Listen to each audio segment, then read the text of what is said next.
মধ্যপ্রাচ্যের যুদ্ধের তেজ যত বাড়ছে তত কিন্তু ইসরায়েল এবং ইরানের মধ্যে সংঘাতের পরিমাণ তীব্রতা বাড়ছে। ইসরায়েল এবং ইরান এখানে অনেক পরিমাণে মিসাইল কিন্তু লঞ্চ করছে এবং ইসরায়েলের অনেক জায়গা ক্ষতিগ্রস্ত হয়েছে, যেটা কিন্তু ইসরায়েল কল্পনাও করতে পারেনি। ইরানের অনেক জায়গা কিন্তু ক্ষতিগ্রস্ত হয়েছে, যেখানে কিন্তু ভিডিওগুলোতে দেখা যাচ্ছে যে সেই সব লোকজন কিন্তু সেখান থেকে পালানোর চেষ্টা করছে। ইতিমধ্যে আমেরিকা সেখানে ইন্টারভেনশন করার চেষ্টা করছে। আমেরিকার ডোনাল্ড ট্রাম্প কিন্তু টুইট করে বলেছে, ট্রাম্প এখানে কিন্তু এখনও ঠিক করেনি যে ইরানের উপরে অ্যাটাক করবে কিনা। ট্রাম্প বলেছে মেবি সে অ্যাটাক করতে পারে, আবার মেবি অ্যাটাক নাও করতে পারে।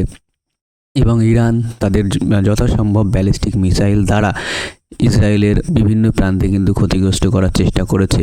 এবং ইসরায়েল কিন্তু তেহরানের উপরে যথেষ্ট পরিমাণে বোম, মিসাইল এগুলি কিন্তু হানা দিয়েছে। এবং আয়াতুল্লাহ খামেনি যেটা আছে এখানে কিন্তু তিনি এখানে বলেছেন যে লড়াই চলবে, ব্যাটেল কিন্তু ওয়ার শুরু হয়ে গেছে এবং লড়াই চলবে। ইসরায়েলের পিপল এখানে লড়াইয়ের মদত দিচ্ছে এবং আমেরিকান প্রেসিডেন্ট কিন্তু বলেছে যে খামেনির কিন্তু সারেন্ডার চাই, আনকন্ডিশনাল সারেন্ডার খামেনির চাই। এবং খামেনি কোথায় লুকিয়ে আছে সেটাও আমেরিকা জানে, কিন্তু খামেনি বলছে আমরা ব্যাটেল চাই, 1 ইঞ্চি জমিও ছাড়বো না যুদ্ধ ছাড়া। তো এখানে দেখুন দুই পক্ষের মধ্যে খুব বড়সড় ধরনের একটি ওয়ার চলছে, বাকযুদ্ধ চলছে। এবং রাশিয়ান যে প্রেসিডেন্ট আছে ভ্লাদিমির পুতিন কিন্তু রাশিয়ান প্রেসিডেন্টকে বলেছেন যে এই যুদ্ধে তাদের মধ্যে 50 মিনিট কথা হয়েছে। এবং আমেরিকা বিভিন্ন ধরনের বোমবার এখানে চালিয়েছে।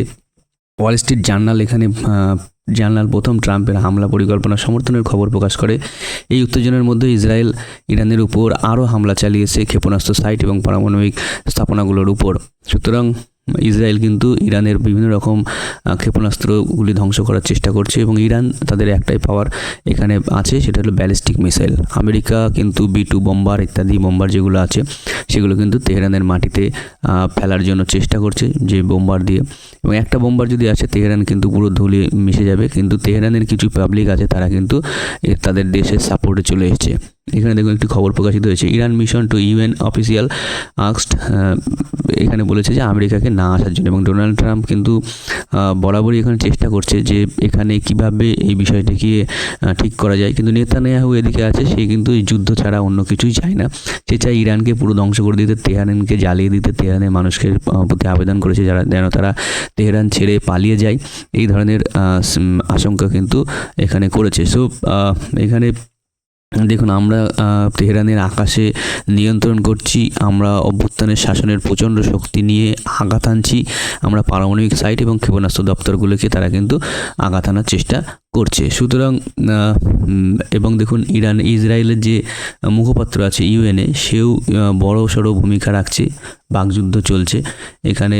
আমেরিকা তার B2 বোম্বার এবং রণতরী সব ইরানের আশেপাশে সেট করে রেখেছে। যদি বড় সড়ো এসকেলেশন হয়, আমেরিকা কিন্তু সরাসরি ইসরায়েলের পক্ষ নিয়েছে এবং ইরানের উপরে হামলা চালাতে পারে।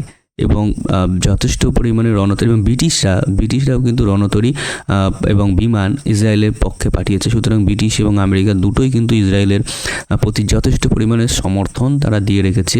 সুতরাং সেই বিষয়ে কোনো রকম দ্বিমত নেই যে এখানে লড়াই যদি হয় মধ্যপ্রাচ্যে একটি বড়সড় লড়াই হবে এবং তেলের দাম ইত্যাদি বাড়বে।